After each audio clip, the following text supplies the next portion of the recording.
अस्सलाम वालेकुम व्यूअर्स, कैसे हैं आप सब। उम्मीद करता हूँ खैरियत से होंगे। आप लोग के लिए गुड न्यूज़ है, जैसा कि मैंने कल की वीडियो में बताया था कि मंडी का टेंडर पास हो चुका है और जल्द ही ट्रक आने वाला है। तो मुझे न्यूज़ ये मिली है कि इंशाल्लाह आज मंडी में पहला ट्रक पहुंच जाएगा। 1 से 2 बजे के दरमियान का टाइम पता चला है और माल का ट्रक जो है शेखुपुरा से चला है और वह इंशाल्लाह आज यहाँ पहुंच जाएगा।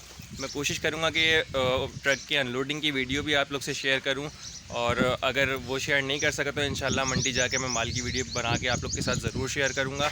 तो नई अपडेट जानने के लिए हमारे साथ जुड़े रहिएगा, हमारे चैनल को देखते रहिएगा, और जो लोग हमारे चैनल पर नए हैं वो हमारे चैनल को सब्सक्राइब कर दें ताकि नई आने वाली वीडियोज़ आप लोग तक पहुँच सकें। बहुत शुक्रिया।